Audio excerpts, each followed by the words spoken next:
अब ये क्वेश्चन देखिए क्या कह रहा है। सबसे पहले तो माइनस का गायब करने का क्या तरीका है, फ्लिप कर देना,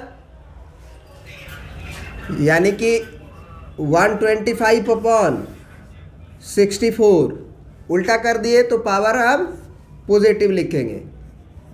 इसमें भी -1/4 है, पलट दो, 625 डिवाइडेड बाई 256 और पावर अब माइनस का प्लस हो जाएगा। ये मत 4/1 कर देना, कुछ लोग 4/1 भी कर देता है, गड़बड़ हो जाएगा। ये कितना हो जाएगा 1। कोई भी नंबर का पावर 0 कितना हो जाता है 1।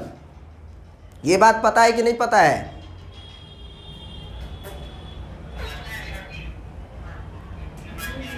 हल्का सा बता देते हैं, देख लो क्यों होता है।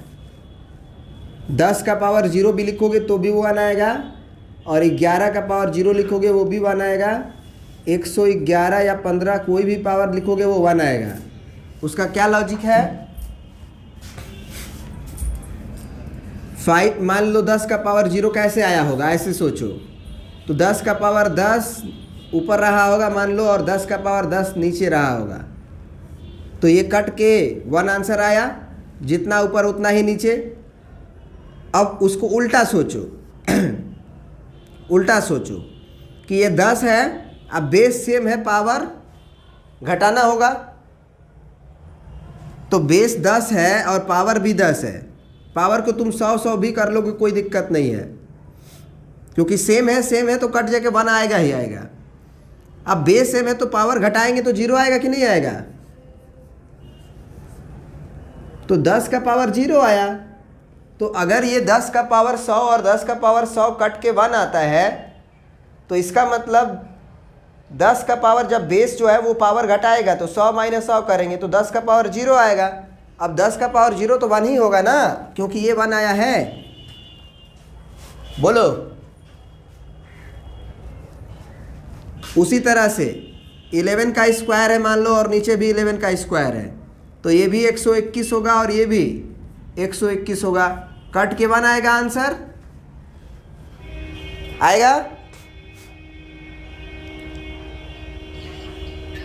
अब इसको उल्टा सोचो कि बेस सेम है, पावर घटा देंगे क्योंकि डिवाइड कर रहे हैं, तो 2 - 2 तो 11 में से 2 में से 2 गया 0। इसीलिए ये अगर वैल्यूज 1 आ चुका है तो 11 का पावर 0 इसी का कैलकुलेशन है, इसी का एक पार्ट है, तो ये भी तो 1 ही आएगा ना। तो अब कभी भी कोई भी नंबर का पावर 0 रहेगा तो क्या लिख देंगे 1। बस एक ही चीज़ का पावर 0 रहेगा तो 1 नहीं होगा। 0 का पावर 0, 0 का पावर 0 जब मिलेगा तो ये अनडिफाइंड हो जाएगा। क्या हो जाएगा? अनडिफाइंड, क्योंकि उस समय कुछ इस तरह का कहानी हो रहा होगा। 0 का पावर 5/0 का पावर 5, तो डिनोमिनेटर में 0 नहीं ना आना चाहिए, किसी भी नंबर के डिनोमिनेटर में 0 नहीं आना चाहिए, तो इसीलिए हम लोग 0 से डिवाइड नहीं कर सकते हैं। तो कभी भी अगर 0 का पावर 0 कोई पूछे तो हम उसे अनडिफाइंड बोलेंगे, और नहीं तो अगर और कोई भी नंबर हो उसका पावर 0 हो तब तो वो 1 हो जाएगा। समझ गए बात को? तो यहाँ पे कुछ ऐसा ही था कि 3/7 0 थोड़ी था, कोई और नंबर था, उसका पावर 0 तो 1 होगा ही। समझ गए? अब देखो, अब जो है तुम सबसे पहले क्या कर लो कि 125 है और ये 64 है, इसको प्राइम फैक्टराइज कर लो, इसको भी प्राइम फैक्टराइज कर लो। प्राइम फैक्टराइज का मतलब छोटा कर लो, गुणनखंडन जो करते हो। तो 125 का तुम जानते हो कितना होता है, ऐसे करके निकाल लो 125 का। तो 5 दूना 10, 2 और 5 50 25, फिर 50 25, तो 125 को हम 5 का पावर 3 लिख सकते हैं। उसी तरह से 64 को हम क्या लिख सकते हैं,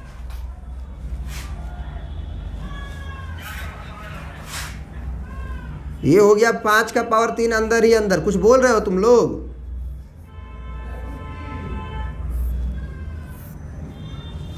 देखो 2 का पावर 6 64 आया है और 5 का पावर 3 ही आया है और ये 2/3 है।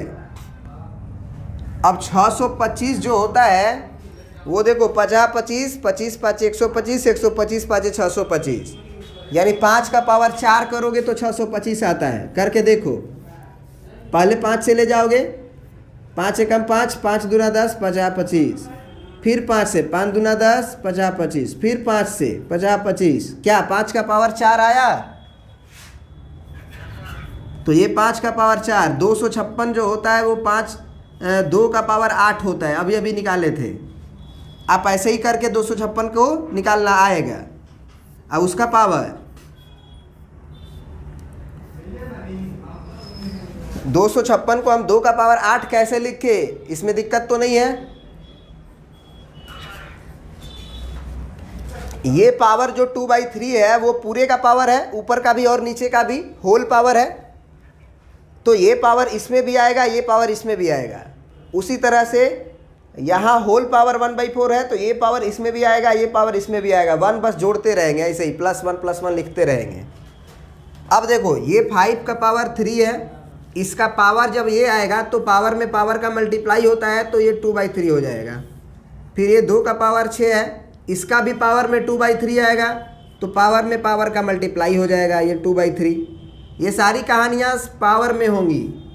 फिर प्लस ये 5 का पावर 4 है, इसका भी पावर में ये आएगा तो ये पावर में 1/4 हो जाएगा। फिर ये 2 का पावर 8 है ना, इसमें भी पावर में 1/4 हो जाएगा। अब +1, ये 4 से 4 कट गया, ये 4 से 2 बार में कट गया, ये 3 दूना 6 2 बार में कट गया, ये 3 3 कट गया। तो ये ऊपर में कितना आया, 5 का पावर 2 आया और नीचे 2 का पावर, ये 3 दूना के 6 2 आया है तो 2 दूना के 4, तो यानी कि 2 का पावर 4 बचा है।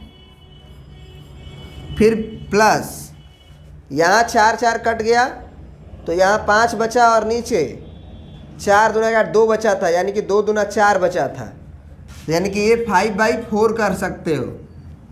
अब +1, बात समझे? तो अब जो है यहाँ पे हम क्या लिख सकते हैं, 25 और ये लिख सकते हैं 2 दूना 4 4 दूना 8 8 दूना 16, ये 25/16 + 5/4 अब +1/1। अब अगर एलसीएम लिया जाए तो 16 होगा। 4 16 एक कैल्शियम 16, 16 में 16 से डिवाइड करेंगे 1 आएगा, 1 में 25 का मल्टीप्लाई तो 25, फिर प्लस 4 से हम भागा देंगे 4 आएगा, 4 चौके 16, 4 5 20, फिर प्लस 1 से डिवाइड करेंगे 16 आएगा, 16 एकम 16। अब सबको जोड़ना है आपको, तो 25 और 20 तो 45 हो जाएगा जी, 45 और 6 हो जाएगा 51, 51 और 10 61, 61/16। आंसर हो गया आपका फाइनल 61/16। ये भी बन गया आपका। अब आते हैं नेक्स्ट।